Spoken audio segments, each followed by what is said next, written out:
Farmer Boy. Mr. Thompson's Pocketbook. Father had so much hay that year that the stock could not eat all of it, so he decided to sell some of it in town. He went to the woods and brought back a straight, smooth ash log. He hewed the bark from it, and then with a wooden maul, he beat the log, turning it and pounding it until he softened the layer of wood that had grown last summer and loosened the thin layer of wood underneath it, which had grown the summer before. Then with his knife, he cut long gashes from end to end, about 1.5 inches apart, and he peeled off that thin, tough layer of wood in strips about 1.5 inches wide. Those were ash withes. When Almanzo saw them piled on the big barn floor, he guessed that Father was going to bale hay, and he asked, "Be you going to need help?" Father's eyes twinkled. "Yes, son," he said, "you can stay home from school. You won't learn hay baling any younger." Early next morning, Mr. Weed, the hay baler, came with his press, and Almanzo helped to set it up on the big barn floor. It was a stout wooden box as long and wide as a bale of hay, but 10 feet high. Its cover could be fastened on tightly, and its bottom was loose. 2 iron levers were hinged to the loose bottom, and the levers ran on little wheels on iron tracks going out from each end of the box. The tracks were like small railroad tracks, and the press was called a railroad press. It was a new, fine machine for baling hay. In the barnyard, Father and Mr. Webb set up a capstan with a long sweep on it. A rope from the capstan went through a ring under the hay press and was tied to another rope that went to the wheels at the end of the levers. When everything was ready, Almanzo hitched Bess to the sweep. Father pitched hay into the box, and Mr. Weed stood in the box and trampled it down till the box would hold no more. Then he fastened the cover on the box, and Father called, "All right, Almanzo." Almanzo slapped Bess with the lines and shouted, "Get up, Bess." Bess began to walk around the capstan, and the capstan began to wind up the rope. The rope pulled the ends of the levers toward the press, and the inner ends of the levers pushed its loose bottom upward. The bottom slowly rose, squeezing the hay. The rope creaked and the box groaned, till the hay was pressed so tight it couldn't be pressed tighter. Then Father shouted, "Whoa!" and Almanzo shouted, "Whoa, Bess!" Father climbed up the hay press and ran ash withes through narrow cracks in the box. He pulled them tight around the bale of hay and knotted them firmly. Mr. Weed unfastened the cover, and up popped the bale of hay, bulging between tight ash withes. It weighed 250 pounds, but Father lifted it easily. Then Father and Mr. Weed reset the press. Almanzo unwound the rope from the capstan, and they began again to make another bale of hay. All day they worked, and that night Father said they had baled enough. Almanzo sat at the supper table, wishing he did not have to go back to school. He thought about figuring, and he was thinking so hard that words came out of his mouth before he knew it. 30 bales to a load, at $2 a bale, he said. That's $60 a load. He stopped, scared. He knew better than to speak at the table when he wasn't spoken to. "Mercy on us, listen to the boy," Mother said. "Well, well, son," said Father. I see you've been studying to some purpose. He drank the tea out of his saucer, set it down, and looked again at Almanzo. Learning is best put into practice. What say you ride to town with me tomorrow and sell that load of hay? Oh, yes, please, father, Almanzo almost shouted. He did not have to go to school the next morning. He climbed high up on top of the load of hay and lay there on his stomach and kicked up his heels. Father's hat was down below him, and beyond were the plump backs of the horses. He was as high up as if he were in a tree. The load swayed a little and the wagon creaked, and the horses' feet made dull sounds on the hard snow. The air was cold and clear. The sky was very blue, and all the snowy fields were sparkling. Just beyond the bridge over Trout River, Almanzo saw a small black thing lying beside the road. When the wagon passed, he leaned over the edge of the hay and saw that it was a pocketbook. He yelled, and Father stopped the horses to let him climb down and pick it up. It was a fat black wallet. Almanzo shinnied up the bales of hay, and the horses went on. He looked at the pocketbook. He opened it, and it was full of banknotes. There was nothing to show who owned them. He handed it down to Father, and Father gave him the reins. The team seemed far below, with the lines slanting down to the hames, and Almanzo felt very small. But he liked to drive. He held the lines carefully, and the horses went steadily along. Father was looking at the pocketbook and the money. "There's $1,500 here," Father said. "Now who does it belong to?" "He's a man who's afraid of banks, or he wouldn't carry so much money around. You can see by the creases in the bills he's carried them for some time. They're big bills and folded together, so likely he got them all at once. Now who's suspicious and stingy and sold something valuable lately?" Almanzo didn't know, but Father didn't expect him to answer. The horses went around a curve in the road as well as if Father had been driving them. "Thompson!" Father exclaimed. "He sold some land last fall. He's afraid of banks and he's suspicious, and so stingy he'd skin a flea for its hide and tallow. Thompson's the man." He put the pocketbook in his pocket and took the lines from Almanzo. "We'll see if we can find him in town," he said. Father drove first to the livery, sale and feed stable. The livery man came out, and sure enough, Father let Almanzo sell the hay. He stood back and did not say anything, while Almanzo showed the livery man that the hay was good timothy and clover, clean and bright, and every bale solid and full weight. "How much do you want for it?" the livery man asked. $2.25 a bale," Almanzo said. "I won't pay that price," said the livery man. "It isn't worth it." "What would you call a fair price?" Almanzo asked. "Not a penny over $2, the livery man said. "All right, I'll take $2, said Almanzo quickly. The livery man looked at Father, and then he pushed back his hat and asked Almanzo why he priced the hay at $2.25 in the first place. "Are you taking it at $2? Almanzo asked.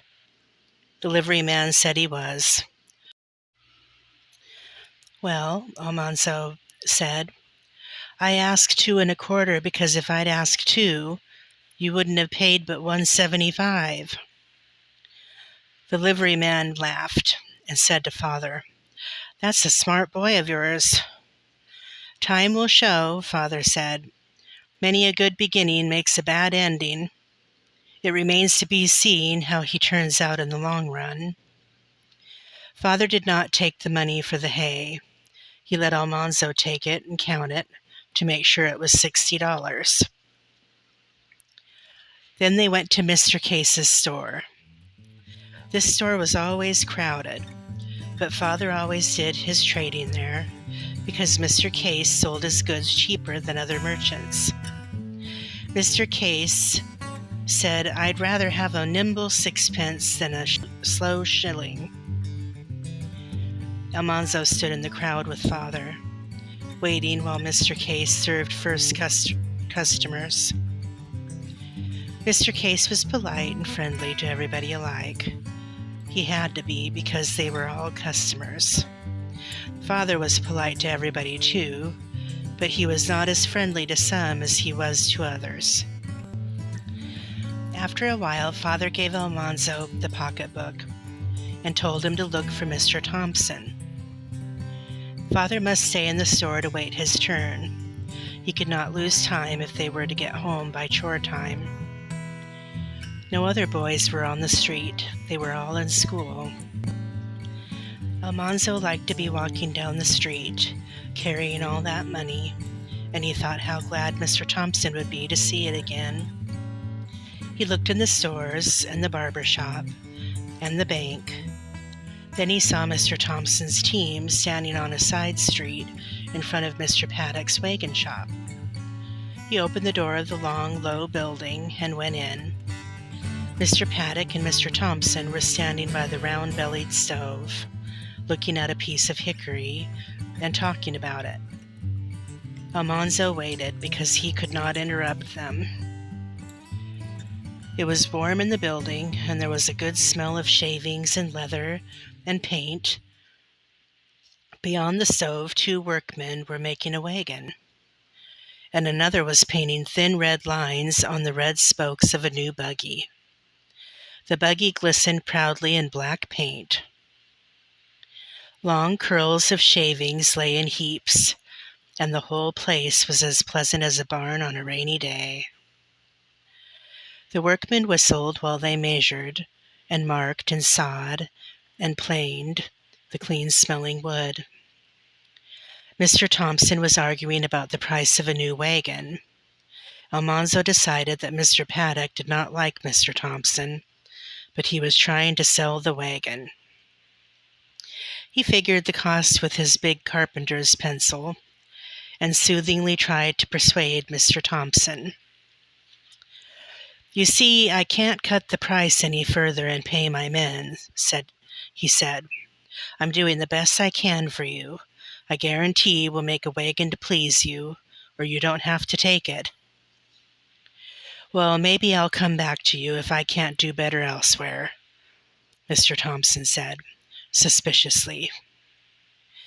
"Glad to serve you any time," said Mr. Paddock. Then he saw Almanzo and asked him how the pig was getting along.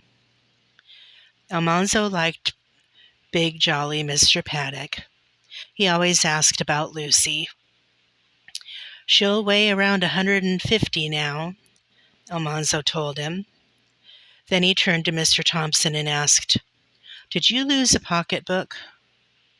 Mr. Thompson jumped. He clapped a hand to his pocket and fairly shouted, "Yes, I have. $1,500 in it, too. What about it? What do you know about it?" "Is this it?" Almanzo asked.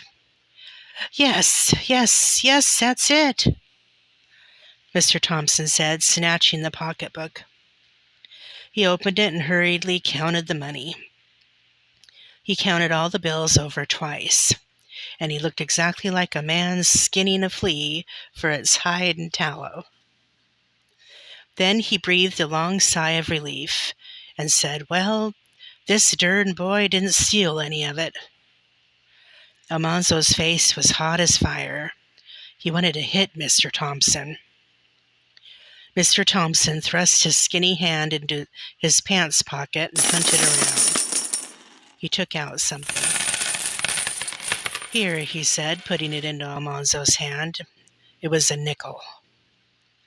Almanzo was so angry he couldn't see. He hated Mr. Thompson. He wanted to hurt him. Mr. Thompson called him a darn boy, and as good as called him a thief. Almanzo didn't want his old nickel. Suddenly he thought what to say. "Here," he said, handing the nickel back. "Keep your nickel. I can't change it."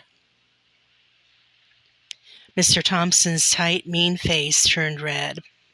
One of the workmen laughed a short, jeering laugh, but Mr. Paddock stepped up to Mr. Thompson angry. "Don't you call this boy a thief, Thompson," he said. "And he's not a beggar either. That's how you treat him, is it? Well, he brings you back your $1,500. Call him a thief and hand him a nickel, will you?" Mr. Thompson stepped back, but Mr. Paddock stepped right up after him. Mr. Paddock shook his fists under Mr. Thompson's nose. "You measly skinflint," Mr. Paddock said. "Not if I know it, you won't. Not in my place. A good, honest, decent little chap, and you... For a cent, I'll... No. You hand him 100 of that money and do it quick. No, 200. $200, I say, or take the consequences." Mr. Thompson tried to say something, and so did Almanzo, but Mr. Paddock's fist clenched and the muscles of his arms bulged. 200, he shouted. "Hand it over quick, or I'll see you do." Mr. Thompson shrank down small, watching Mr. Paddock, and he licked his thumb and hurriedly counted off some bills. He held them out to Almanzo. Almanzo said, "Mr. Paddock, now get out of here. If you know what's healthy, get out." Mr. Paddock said, and before Almanzo could blink, he was standing there with the bills in his hand, and Mr. Thompson slammed the door behind himself. Almanzo was so excited he stammered. He said he didn't think Father would like it. Almanzo felt queer about taking all that money, and yet he did want to keep it. Mr. Paddock said he would talk to Father. He rolled down his shirt sleeves and put on his coat and asked, "Where is he?" Almanzo almost ran to keep up with Mr. Paddock's long strides. The bills were clutched tight in his hand. Father was putting packages into the wagon, and Mr. Paddock told him what had happened. "For a cent, I'd have smashed his sneering face," Mr. Paddock said. "But it struck me that giving up cash is what hurts him most, and I figure the boy's entitled to it." "I don't know as anyone's entitled to anything for common honesty," Father objected. "Though I must say I appreciate the spirit you showed, Paddock." "I don't say he deserved more than decent gratitude for giving Thompson his own money," Mr. Paddock said, "but it's too much to ask him to stand and take insults on top of that. I say Almanzo's entitled to that 200. "Well, there's something in what you say," said Father. Finally, he decided, "All right, son, you can keep the money." Almanzo smoothed out the bills and looked at them. $200. That was as much as the horse buyer paid for one of Father's 4-year-olds. "And I'm much obliged to you, Paddock, standing up for the boy the way you did," Father said. "Well, I can afford to lose a customer now and then in a good cause," said Mr. Paddock. He asked Almanzo, "What are you going to do with all that money?" Almanzo looked at Father. "Could I put it in the bank?" he asked.